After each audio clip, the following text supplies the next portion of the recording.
So this is Hatshepsut, the religious roles of the kings and queens and the family background. This is Stem 3.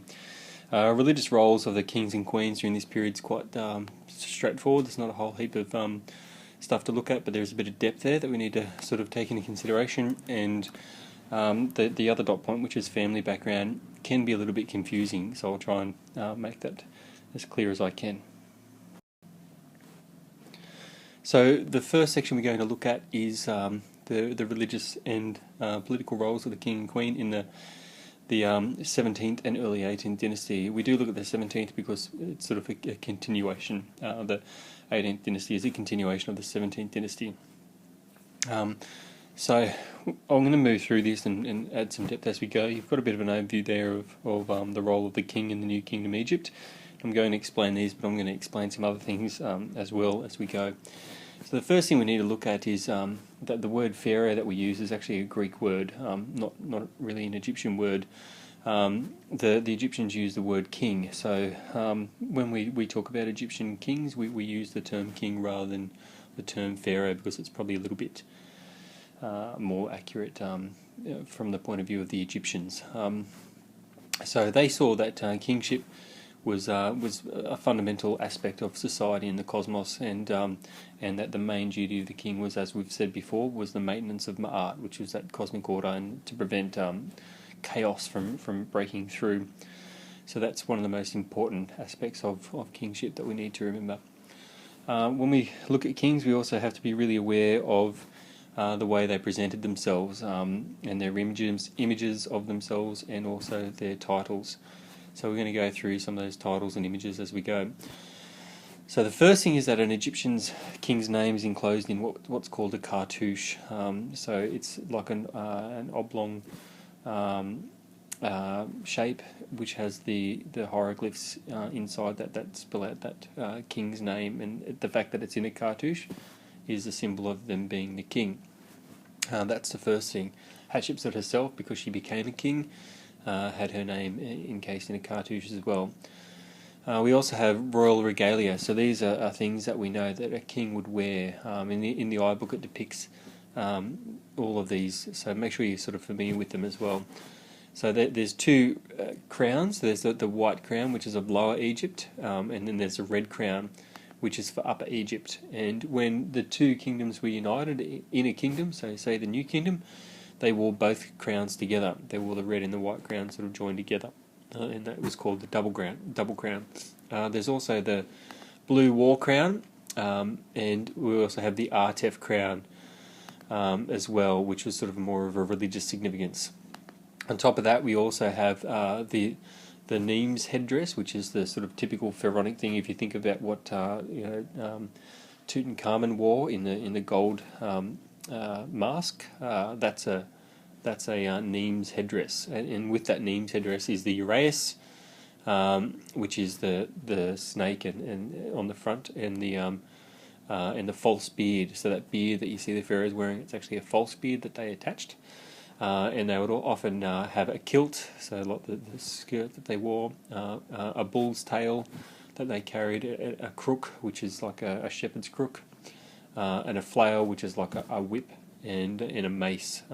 And a lot of these were actually adopted by Hatshepsut throughout her time as a king as well. Along with the images of a king, they also were often depicted as a warrior pharaoh, and they did that by depicting themselves as being a sphinx, and Hatshepsut does that herself as well. On top of this, we also have the Hatshepsut festival, which was like a jubilee festival. So after 30 years of rule, the Hatshepsut festival was conducted, where they sort of rejuvenated their powers and sort of were ready to rule again. So on top of that, we also have the royal titulary, which means royal titles, and a king had 5 titles that they had. They had both political and religious meanings as well, and Hatshepsut also adopted these 5 titles on top of her birth name when she became the king, sort of when she had her coronation. The next we'll have a look at is the religious roles of the king. So as it says there, they're the link between the divine and the humans. and the royal rituals help preserve against chaos. So in other words, they upheld Ma'at. We have to remember that the king at this time in the New Kingdom Egypt was seen as was Horus, the god Horus, on earth, and was the descendant of Ra, and that they were also linked to Osiris, who was the first king as a result.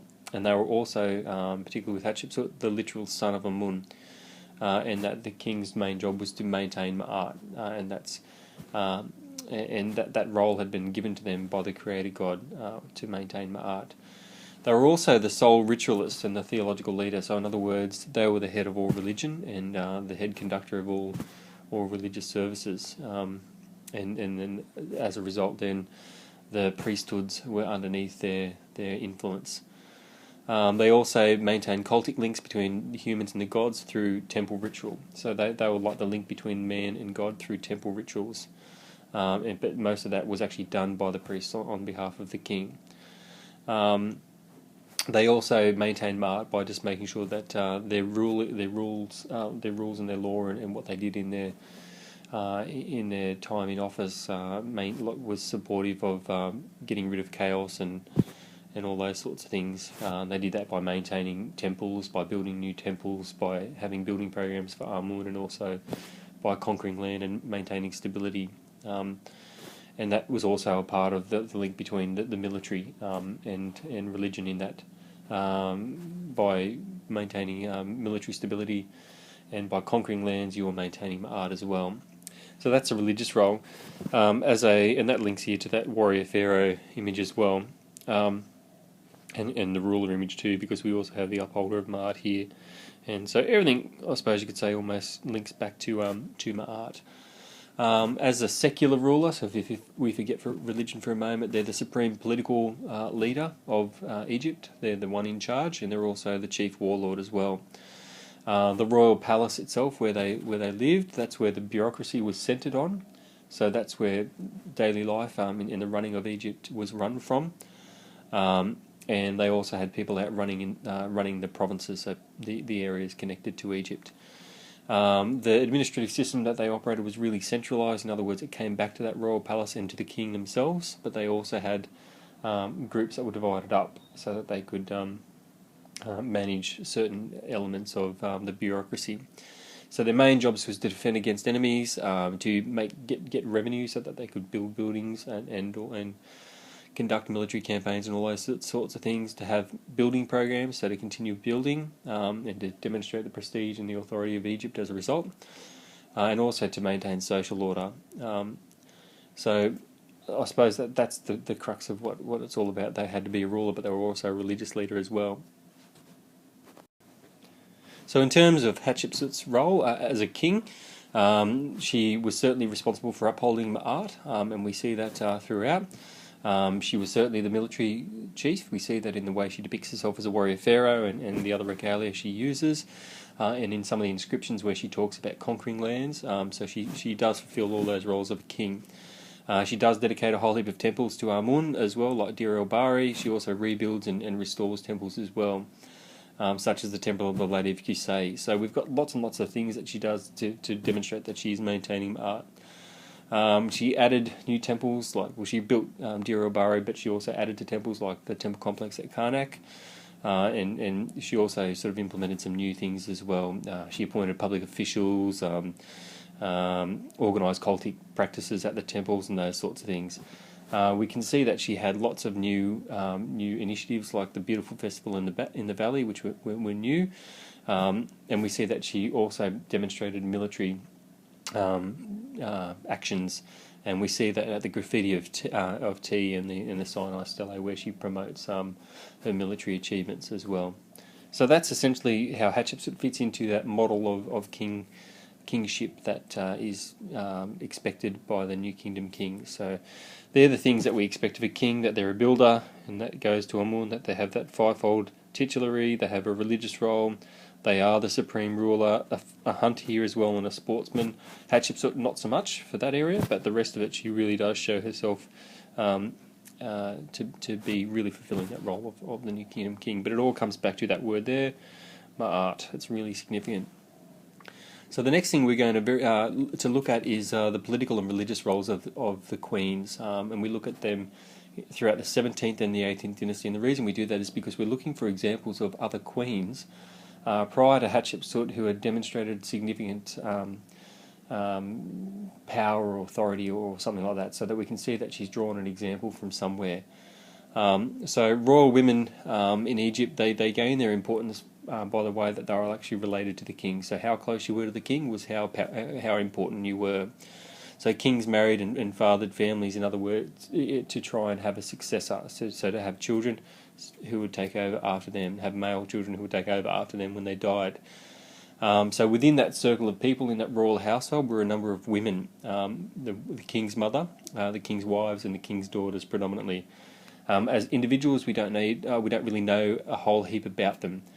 And the question comes up we know the king was divine, or at least semi-divine, so our question is, was queenship divine? What we do know is that queens wore what was called the vulture headdress, and there's an image of that in your iBook, so have a look at that. And we see that in Hatshepsut's sarcophagus. So her original sarcophagus that she had built when she was still a queen shows her wearing the vulture headdress, and that was normally worn by New Kingdom queens. And that was supposedly to mark that that she was divine in some respect, that headdress. So the ideal was that a successor to the king came from the king's principal wife, because the kings had multiple wives, lots and lots of wives in many cases, but they had what's called the principal wife, which was, I suppose, their main wife, or the dominant wife. And it was the ideal was that the successor would come from that wife and that wife alone. However, that often wasn't the case, and that was the case with wasn't the case with Hatshepsut's husband. Wasn't the case with them. So most royal women were in the house. We're in one of several harems, which was a group of women together, which were located at Memphis and Thebes, and Medinet El Garub, and they were given land and cattle and all those sorts of things to sustain them. So I suppose when we're looking at Egyptian women, and particularly royal women, and we were looking at a queen who became a king, we have to look at the circumstances around that and where her birth fits in. And there's this concept called the heiress theory, and the suggestion comes down from one particular historian, Redford, and some sort of agree but a lot disagree, that maybe there was a matrilineal succession. So the idea was that the royal blood flowed through the female line and into Hatshepsut from her mother, who was more royal than her father. And that as a result, that's why she came to the throne, and that she was trying to groom her own daughter, who was more royal than her nephew, to take the throne after her. So the whole idea is that the royal blood flows through the female rather than through the male, and therefore what she was doing was legitimate. And we'll look at that when we look at her family background in the next slide. But what we do know is that it's disputed, that the heiress theory is disputed, and if it's a bit confusing, that's okay. It will become less confusing later on, but it is disputed by a lot of other historians who say that it's not true. But what we do know is that we do have a long period of husband and wife being brother and sister in Egypt as well, and that sort of stems from the marriage between the original king, who was Osiris, and his sister Isis. So we have lots of examples of where the husband and wife, who are brother and sister, have children together and those sorts of things. So that's a bit of an overview for that. I'm going to explain more about the heiress theory later on. The other thing we need to look at is the ritual role of the king's mother and the principal wife, because they do have a ritual role to fulfill within New Kingdom society. So they appear, the king's mother and the principal wife, they appear in scenes in temples and also in royal stellae. A stela is just like a wall that's been inscribed, or almost like a headstone that's in the ground that's been inscribed to pass on a message. So they would normally be depicted behind the king, who is performing some ritual action, and the queen, or the principal wife, and the king's mother would be behind them, but sometimes they might be seen to be offering to a deity, or shaking a sistrum, which is kind of like a noise-making instrument behind them as well. But generally, they're just sort of standing behind them. The king's mother is the most important in what we call the divine birth scenes. These were invented by Hatshepsut, which has the king's mother, Hatshepsut's mother, who we'll look at in a moment, who is being impregnated by the god Amun-Ra, and therefore Hatshepsut was born to Amun-Ra. And we see those their scenes that she's had depicted at Dir el-Bahri, which is her her mortuary temple. So in other words, we need to look at some role models after this as well, and where they fit in. What sort of people did Hatshepsut have before her that were sort of role models for her? So the first example we're going to have a look at is Ahotep II. And when we look at her, we recognise that she had real power. From the sources we can see that she was, we don't know for 100% sure, but we think she could have been a regent to her young son Ahmose. So that means that she was sort of a caretaker king on his behalf while he was still growing up and wasn't quite old enough to rule on his own. So King Ahmose was the one who eventually got rid of the Hyksos.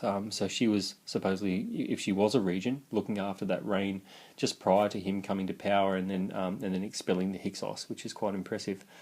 So he actually set up a stele to his mother, Ahotep II, praising her and talking about how she cared for Egypt and how she looked after its soldiers and guarded Egypt and brought back fugitives, etc., expelled rebels, all these sorts of things. So obviously she had a fair bit of power to have that sort of things said about her by her son.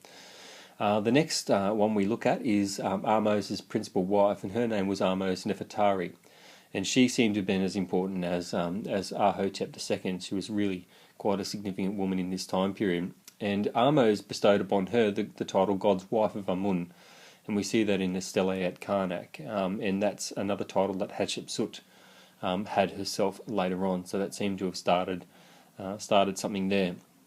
So with that title, she got land and goods, and she was also involved in building programs with her husband, including quarrying things at Memphis and in other areas as well.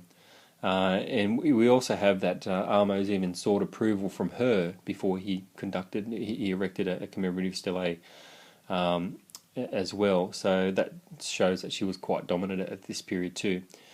She actually was quite long-lived as well. Ahmose Nefertari, she outlived both her husband and her son, who was the next king, Amenhotep I. And during Amenhotep I's reign, whom she outlived, she overshadowed well and truly the principal wife of Amenhotep I, whose name was Meritamen. So she was sort of dominant in her husband's reign and also dominant after her husband's reign into her son's reign and then into the next king, who was Thutmose I. So she was dominant for quite a long period of time. And she was really quite well honoured even into Thutmose I's reign. So she seems to have been quite the matriarch at this time. And she's seen on a stele where she receives the titulary of Thutmose I and a statue set up for her in Karnak, etc., etc. So there's lots of honours bestowed upon her. But the other thing that we need to remember is that she rarely used any other title apart from that title that was given to her by Ahmose, which was God's wife. So that's quite important as well. So just briefly, this title, God's Wife of Amun, if you remember, it starts with Ahmose. And we see it with royal women throughout this period, including Hatshepsut. And it seems to have been a priestly title, so it gave sort of a priestly status to these royal women. And it was supposedly hereditary, and we see it passed down through that female line until Thutmose III, where it almost disappears after his reign. We sort of see it just sort of fade out after his reign. Okay, so we're having a look at Hatshepsut's family background, and we have here so if you remember, the first thing we need to indicate is that these grey boxes here, they indicate that it's a king. The white boxes are royal women, or wives, sisters, and all those sorts of things. If you remember, we mentioned that Ahmose was the king who was from Thebes, and he was the one who started campaigning against the Hyksos. So he was the one who began the campaigning against the Hyksos. And that was in the 17th dynasty. So that's still the second intermediate period. It was Ahmose, his successor, and his son, by the Queen Hatshepsut II, that became that was the second king, and that eventually got rid of the Hyksos to start the new kingdom. So the new kingdom effectively starts here, and that's the 18th dynasty, which begins with Ahmose. Okay. So if you remember, we also spoke about Queen Hatshepsut, and she was quite dominant and quite powerful during this period. And we also see that Ahmose Nefertari is the wife of King Ahmose. And we also see that stemming from Ahmose II here and Ahmose II and Ahmose, we have Ahmose Nefertari. So what we're saying here is that Ahmose Nefertari, Queen Ahmose Nefertari, the principal wife, and Ahmose I were brother and sister, and husband and wife. Okay, so if we think about where the line of royalty is coming from, you've got the King Ahmose here, and you've got Hatshepsut II, both of whom are powerful. And if you remember, Hatshepsut II survives all the way down into the reign of Thutmose I. She's quite powerful and quite dominant the whole way through. And so is Ahmose Nefertari. She's quite powerful too. And we'll keep following it down from here. So these two are brother and sister, but this royal lineage is coming down here into Ahmose, and here also Ahmose I, and here also into Ahmose Nefertari. Okay, and following Ahmose I, who gets rid of the Hyksos and unifies Upper and Lower Egypt, we move down into the next king, whose name is Amenhotep I. Okay, so his wife is Ahmose Meritamen. And if you remember, Ahotep was even, Ahmose Nefertari was sort of dominant even over Ahmose Meritamen. So she was kind of took a bit of a back seat to to Ahotep II and to Ahmose Nefertari. They were far more dominant than this lady was as well. Okay, they were a bit more dominant than her. But Amenhotep I, we have to remember, was the next king. And Redford, the modern historian Redford, he suggests that we have another Ahmose over here. So we have Ahmose Meritamen, who marries Amenhotep I, and we have another Ahmose, and that they're sisters, and that's indicated in here. Now that's speculation, we don't know for sure.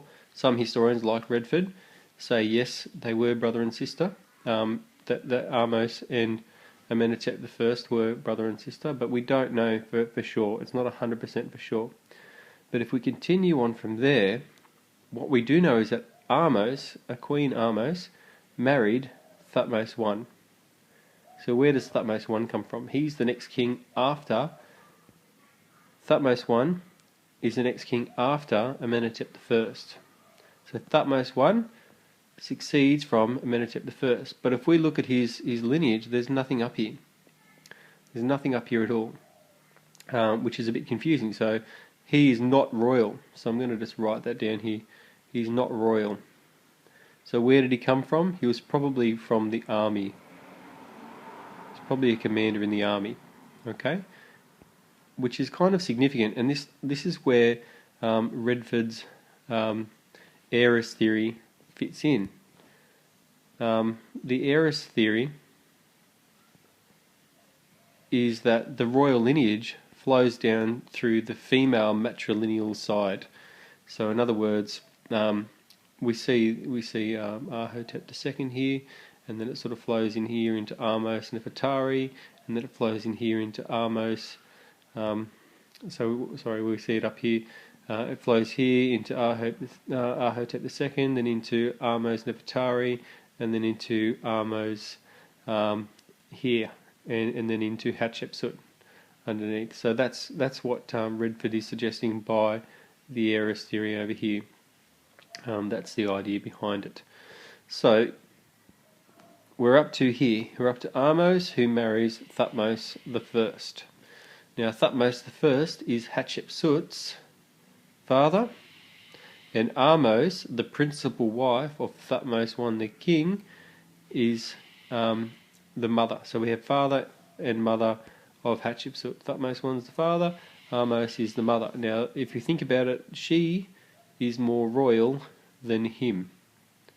So if we were thinking about royal blood, blah blah blah, then Hatshepsut's getting that from Ahmose, not from Thutmose I. Okay, so Thutmose I also had lesser wives, and one of those is a queen or a king's wife called Mutnefret. And you can see here it also says king's mother. Okay, because from her they had a son called Thutmose II. Very original names. So Mutnefret and Thutmose I. Mutnefret here, Thutmose I give birth to Thutmose II, who is the direct successor from Thutmose I. He is the next king after Thutmose I. And he's also brother and sister with Queen Hatshepsut. But you can see these lines here, they don't mean brother and sister, they mean marriage. So what's happened is that Thutmose II, who was born to the king, Thutmose I, and his secondary wife, Mutnefret, they are husband and wife with Hatshepsut, who is the daughter of the king Thutmose I and his principal wife, Ahmose. So Hatshepsut is half-brother to Thutmose I. And those two get married, which was the tradition because Osiris and Isis were married. Those two were married, and they produced a daughter. And that daughter's name is Neferure. So Thutmose II and Hatshepsut produce a daughter called Neferure. But Thutmose II was married to another secondary wife called Isis. And so those two are married. She's not royal at all. She doesn't have any sort of royal lineage. She's just the king's mother. And they produce here Thutmose III, who is the successor of Hatshepsut.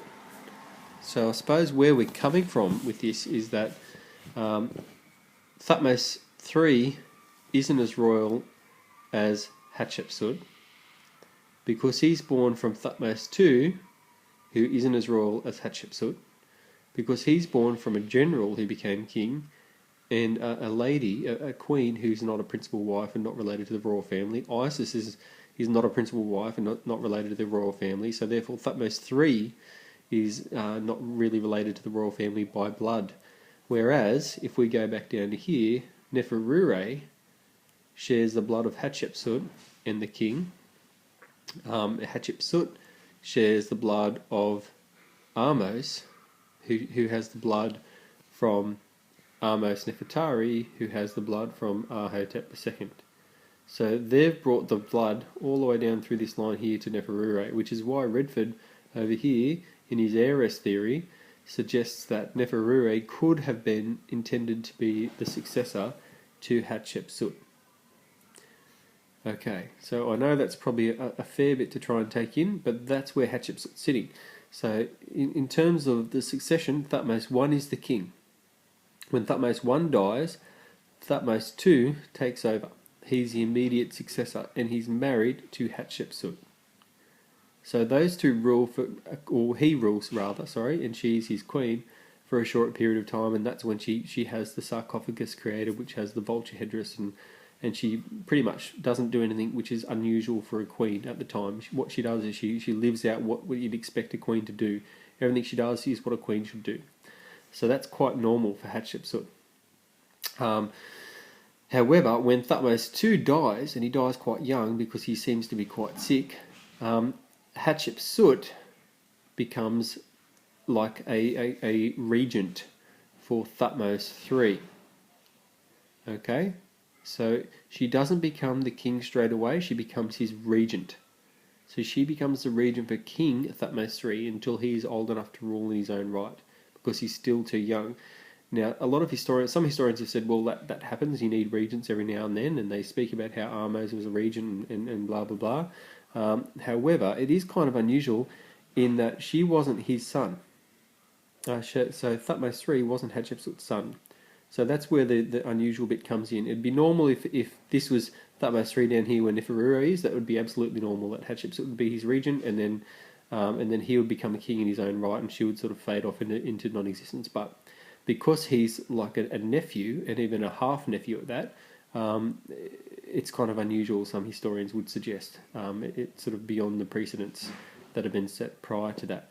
So she becomes his regent for a period of time. Now, when he's old enough to be a king in his own right, he has his coronation, and she shares the coronation with him. Okay, so where you'd expect her to step down, she doesn't. She just becomes a co-ruler with him, and this is the formation of what we call the co-regency. So that's the rule of the two kings, where Hatshepsut and Thutmose III rule jointly, and that's how it continues until until Hatshepsut passes away. So I hope that makes a bit of sense. Watch it a few times if it doesn't. I know it went for a bit of time. It's most important that you understand how it all fits together and how it works.